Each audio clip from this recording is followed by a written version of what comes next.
Suster Francis sebagai koordinator animasi rohani provinsi yang saya kasih, Suster Ursula dan Suster Dionisia yang saya kasih.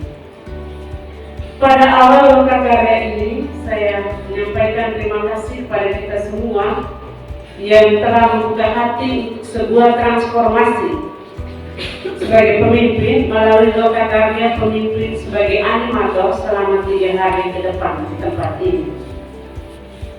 Terima kasih kepada Suster Francis yang sudah menyusun modul dan juga mengkoordinir pelaksanaan lokakarya ini. Pada kesempatan ini ada 3 aspek kepemimpinan yang sederhana dan terkesan klasik yang sering kita dengar, mungkin kita sudah dengar berulang-ulang. Namun pada kesempatan ini saya akan menegaskan sekali lagi. Ada 3 aspek kepemimpinan sederhana dan klasik. Yang pertama, fungsi pemimpin sebagai animator. Arti sederhana dari kata animator adalah orang yang memberi animasi, atau orang yang menganimasi orang lain, atau orang yang menggerakkan atau memotivasi orang lain agar mereka menjadi lebih hidup dan bersemangat. Kalau kita baca dalam kamus, animator adalah orang yang membuat gambar-gambar. Para suster juga sudah ahli membuat gambar-gambar animasi. Gambar-gambar itu dibuat lalu mengkombinasikan yang menjadi gambar yang bergerak dan hidup. Kadang-kadang kita nonton itu kita tertawa sendiri, seperti kartuka atau gambar-gambar animasi yang lain. Bahkan ada animasi yang bersuara seperti Mickey Mouse atau gambar-gambar yang lain. Gambar yang hidup dan bergerak itu bisa menjadi video yang baik yang bisa kita tonton dan juga membawa pesan tersendiri bagi kita secara pribadi maupun kepada sesama kita. Dalam konteks pengertian animator secara umum, maka saya mau mengatakan bahwa pemimpin dan anggota dewan komunitas adalah animator atau motivator yang fungsinya untuk memotivasi atau menggerakkan diri sendiri dan juga anggota komunitas untuk bergerak bersama-sama menuju pencapaian visi, misi, dan lensa komunitas. Menurut saya, fungsi pemimpin sebagai animator tidak jauh berbeda dengan konsep sekolah penggerak atau guru penggerak dalam kurikulum Merdeka Belajar. Sekolah penggerak atau guru penggerak sama-sama harus menggerakkan diri sendiri terlebih dahulu, kemudian menggerakkan orang lain untuk bergerak bersama-sama ke arah visi, misi, dan tujuan yang sama. Dan kunci utama pimpinan komunitas penggerak adalah transformasi diri. Kalau kita belum transformasi diri, belum membuka diri untuk bertransformasi, maka belum tentu kita bisa bergerak dan menggerakkan orang lain. Kita belajar menjadi pemimpin komunitas dan juga anggota dewan komunitas penggerak. Kita belajar menjadi suster penggerak di komunitas kita masing-masing, agar sesama kita juga merasa tergerak untuk bergerak bersama-sama. Piko sebagai animator, Piko sebagai penggerak punya komitmen dan daya juang tinggi untuk memajukan hidup dalam bidang kerohanian, bidang administrasi, itu sesuai konstitusi kita, artikel 605, memajukan bidang kerohanian dan administrasi. Tapi pada zaman ini saya perlu menambahkan 1 poin, yaitu kesejahteraan hidup komunitas. Kalau kita membuat refleksi, maka ada pergeseran antara konsep yang dahulu dan sekarang. Mungkin dulu memang seorang pemimpin atau pimpinan komunitas berupaya untuk memajukan kerohanian dan juga administrasi dalam komunitas, tetapi untuk masa ini perlu juga memajukan kesejahteraan hidup komunitas. Pemimpin juga perlu putar otak untuk membangun kesejahteraan hidup komunitas dengan cara apa saja yang penting haram. Oleh karena itu, keberadaan kita sebagai penggerak berarti tidak bisa duduk diam, tunggu apa-apa, melainkan selalu bergerak. Saya pernah dengar ada keluhan dari anggota komunitas, ada yang mengeluh begini, kami punya pemimpin ini lola sekali. Tahu lola kan? Ya, lebih lama. Saya tidak tahu pengalaman seperti apa yang dia bilang saya punya pemimpin ini lola sekali. Ya, pemimpin dalam tingkat apa saja, mulai dari atas sampai ke bawah. Ya, dalam hal-hal tertentu mungkin anggota menilai kita ini lola, lebih lama. Jadi kita berusaha untuk menjadi animator, menjadi motivator yang baik bagi sesama, khususnya di dalam komunitas kita masing-masing. Yang kedua, fungsi pemimpin sebagai figur yang berbagi dan memberi kepercayaan. Berbagi dan memberi kepercayaan. Kepemimpinan partisipatif, memberi kepercayaan kepada orang lain untuk melaksanakan tugas tertentu. Pemimpin tidak menjadi single fighter, tetapi berbagi tugas, memberi kepercayaan kepada anggota sambil memberikan pendampingan.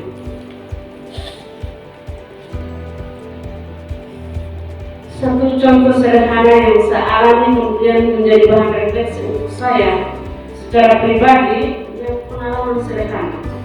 Om Hanis kita tahu semua ya, yang biasa dipanggil Om Jonter itu, tapi nama sebenarnya itu Hanis, tapi saya juga terbiasa panggil dia Om Jonter. Dia kerja di kebun, Provinsi Jawa.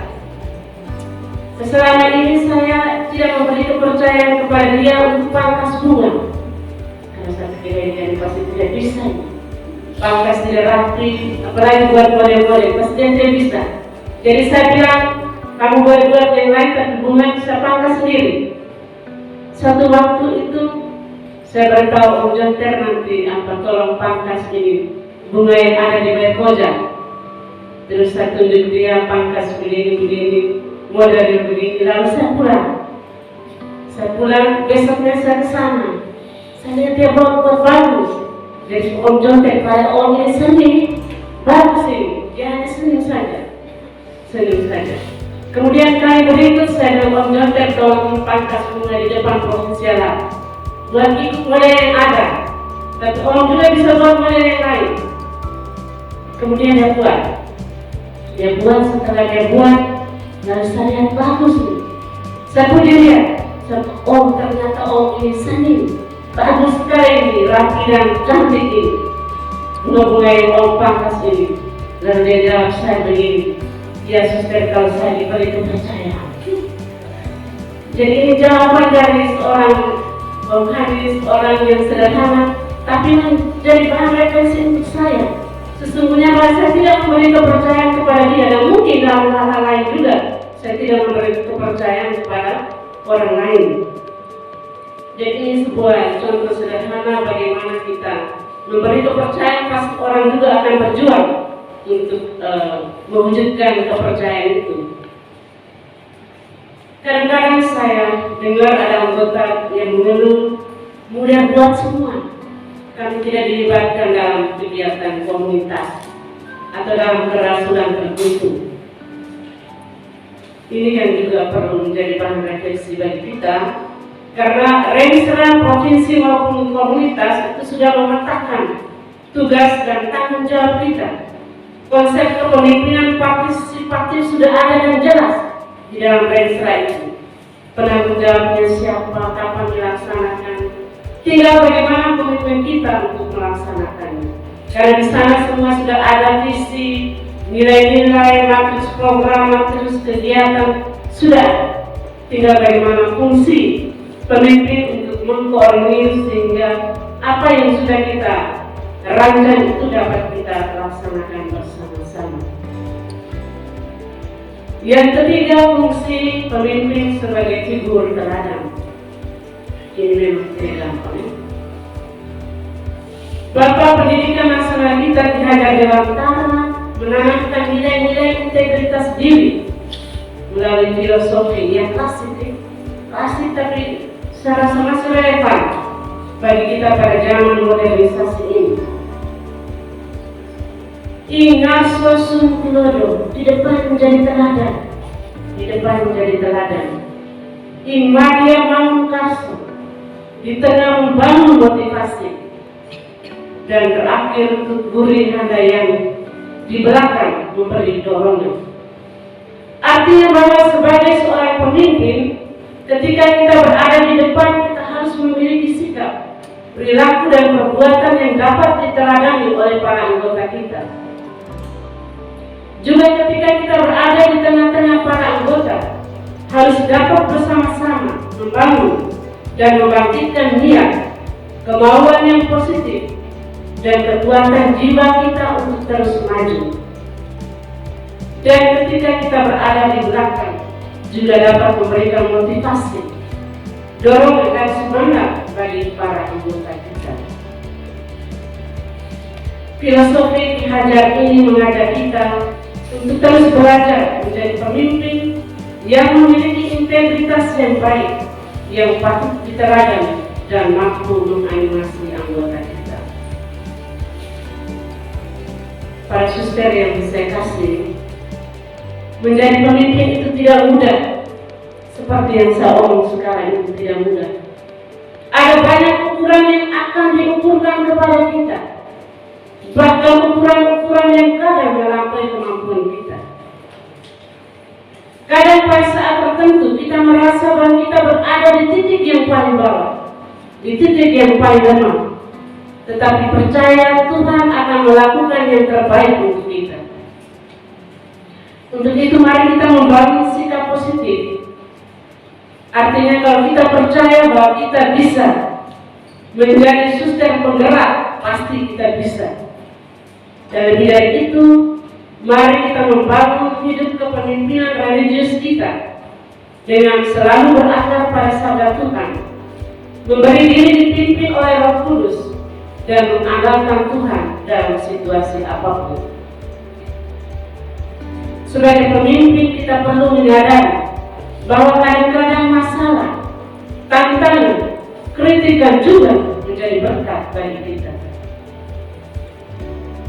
Kalau kita ingin maju, maka kita dapat meletakkan landasan yang kuat dengan batu-batu yang dilemparkan oleh orang lain kepada kita. Artinya kritikan bisa membuat kita berubah dan menjadi lebih dewasa.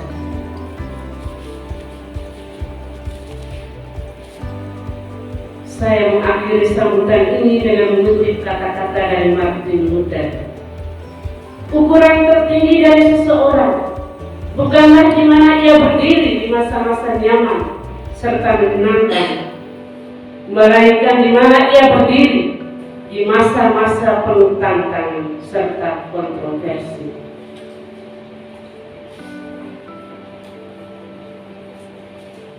Para suster terkasih, selamat mengikuti Lokakarya dengan tema mengobarkan api untuk misi global. Semoga sukses, Tuhan memberkati.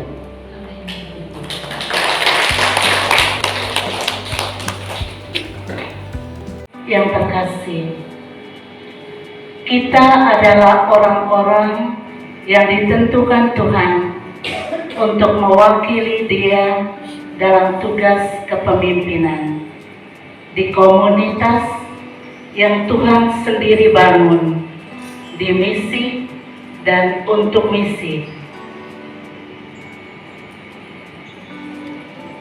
Tugas kepemimpinan yang kita emban saat ini adalah karunia sekaligus kepercayaan dari Tuhan. Sambil membawa berkat dan restu Ibunda Kongregasi lewat pimpinan provinsi yang sudah membuka dan merestui kegiatan ini,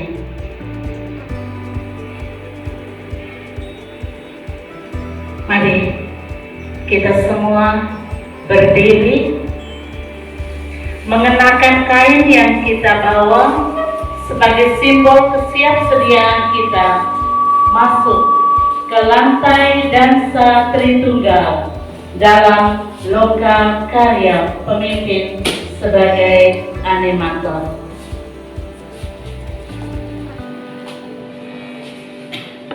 Kita mengatur kain kita, mau ikat, mau bagaimana, tapi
kita sebagai seorang SSPS tadi sudah dikatakan 3 pilar, hidup doa, hidup komunitas, dan hidup karya.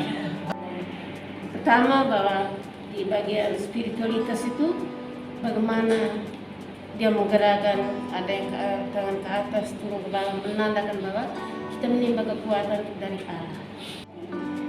Yang pertama, perasaan kami itu kan merasa bangga, merasa bersyukur, merasa senang.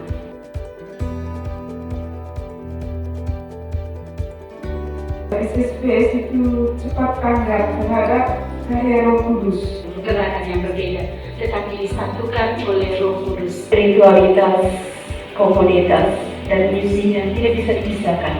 Itu sama-sama bangkit dan saling merangkul.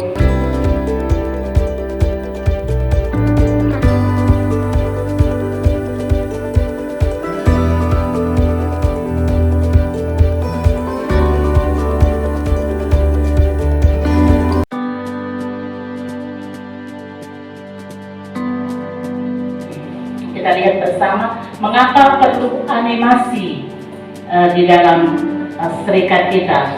Karena kita punya hidup, ditemukan kita akan naik begini, lalu kita mengalami.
Teristimewa tadi yang nampak di saat mereka membangun dialog atau berbicara di sana, yaitu memberi diri. Menemukan dua murid yang berani berjalan bersama dia. Gerakan itu sebagai sebuah proses pendampingan di mana Yesus yang lebih dahulu berinisiatif mendekati para rasul. Kalau kami melihat bahwa perjalanan saya mengatakan oke sudah, tapi saya mau mengatakan peristiwa macam itu. Jadi masih sangat jauh dan dari apa yang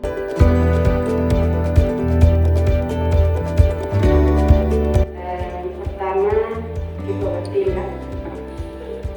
Pertama dengan doa dulu, dari kita dengan doa dulu secara pribadi.